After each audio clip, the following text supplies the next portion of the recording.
안녕하세요. 네 번째 거꾸로 수업 시작하겠습니다.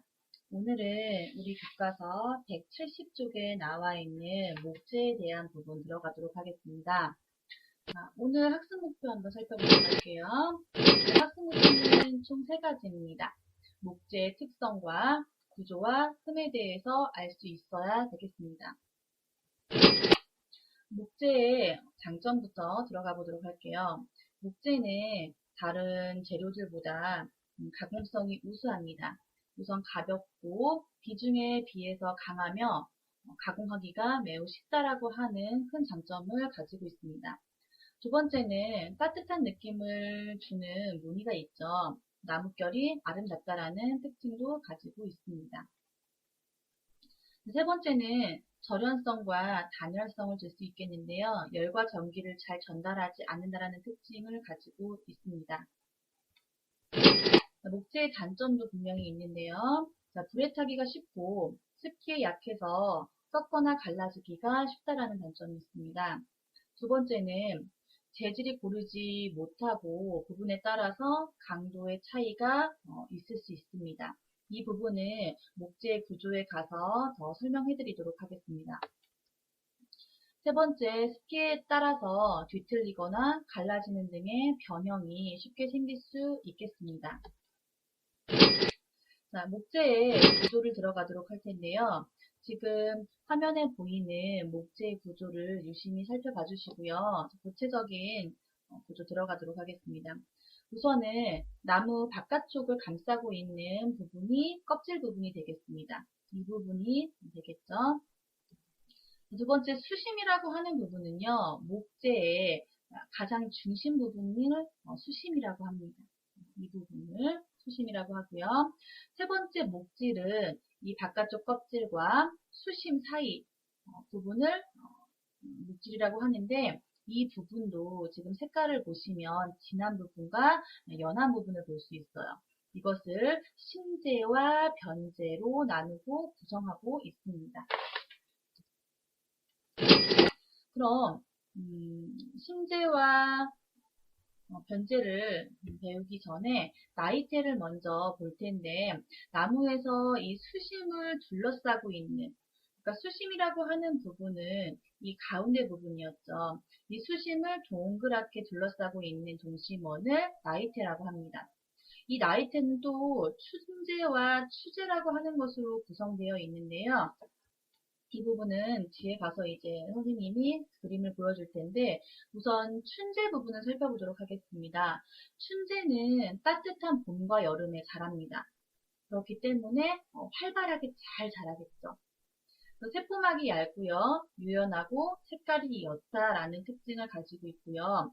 추재는 가을 추자를 써서 가을과 겨울에 자라니까 속도가 아주 느리게 자라는 시기입니다. 세포막이 두껍고 단단하고 색깔이 짙다라고 하는 특징을 가지고 있습니다. 자, 나이테 보시면은요, 아까 춘재 부분은 봄, 여름에 자라니까 쑥쑥 자란다 라고 해서 이렇게 옅은, 연한 부분을 의미하고요. 추재는 겨울과 가을에 자라는 이 진한 부분, 짧게 자라는 이 진한 부분을 생각하시면 되겠습니다. 자, 그럼 이제 심재와 변재에 대해서 배워볼 텐데요. 심재 부분은 이 한 가운데 수심에 가까운 짙은 색의 목질구를 의미합니다. 자, 역할은 뭐냐면요. 이렇게 시커먼 심재 부분은 죽어있는 세포입니다. 그래서 한 가운데 나무 줄기를 지탱하고 있는, 나무를 지탱해주는 역할을 하고 있는 부분이고요. 목질이 단단하고 건조해도 변화가 적고요. 습기에 강해서 우리가 목재로 이용 가치가 큽니다. 자, 그럼 변재를 보도록 할게요. 껍질 부분에 가깝고요. 옅은 색을 띠고 있는 부분입니다. 이 부분은 살아있어서 계속 성장을 하고 있는 세포들로 이루어져 있고 물과 양분을 이동시키고 저장하는 공간으로 이용하고 있습니다. 특징은 목질 부분이 연합니다. 그리고 건조되면서 변형이 되기가 쉬워요. 수분이 많기 때문에 건조를 잘 시키지 않으면 뒤틀린다거나 갈라지는 등의 그런 변형이 일어나기 쉽습니다. 그렇기 때문에 심재에 비해서 우리가 많이 사용하고 있지는 않습니다. 마지막으로 목재의 흠에 대해서 보도록 할 건데요. 목재가 자라나는 동안에 이제 벌목이나 운반, 건조시키는 과정, 제조 등의 작업 과정에서 있는 상처로 인해서 여러 가지 흠이 생깁니다. 그럼 흠이 많은 목재는 우리가 사용 가치가 떨어진다라고 볼 수 있겠죠. 첫 번째 갈라짐이라고 하는 것은 여러분들 많이 보셨을 텐데요. 목재 일부의 수축에 의해서 생기는 결함입니다. 두 번째 옹이는 줄기에서 나무 줄기에서 가지가 갈라져 나간 부분에 생겨가지고 모양이 별로 이쁘지 않은 그런 부분에 생깁니다. 네, 이따가 선생님이 그림을 보여드리도록 할게요. 세 번째 지선은 이 목재 내부에서 어떤 묽은 액체가 흘러나오는 걸 본 적이 있을 텐데 그것을 수지라고 하거든요. 수지가 흘러나와가지고 굳어져 버린 그런 것을 지선이라고 합니다. 이것도 흠의 하나입니다. 네 번째는 껍질박이인데요. 나무가 성장하는 동안에 상처를 입었다가 이게 아물어질 때 껍질이 목질 부분으로 말려가지고 들어가는 현상을 말합니다. 이것도 흉터의 하나이기 때문에 흠이라고 볼 수 있고요. 마지막 썩정이는 이제 부패균이 침입을 해가지고 섬유질을 파괴시켜서 생기는 흠이 되겠습니다.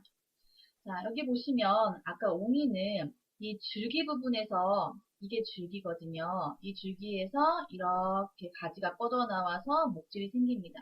그러면 이렇게 모양이 흐트러질 수 있기 때문에 흠이라고 보시면 되고요. 갈라짐은 건조되는 과정에서 이 수축 과정에서 나타나는 흠이 되겠고 껍질박이는 기존에 이렇게 동그랗던 부분, 이 겉부분에 상처가 생겨가지고 이 상처가 아물면서 말려 들어가는 현상입니다. 그래서 무늬가 별로 예쁘지 않게끔 되는 흉터 부분을 껍질박이라고 합니다. 자, 이렇게 해서 오늘은 목재의 특성과 구조와 흠에 대해서 알아봤습니다. 여러분들 지금 가지고 계신 활동지에다가 채워서 넣어 오시면 되겠고요. 학교에서는 모둠원과 함께 모둠 수업을 진행하도록 하겠습니다.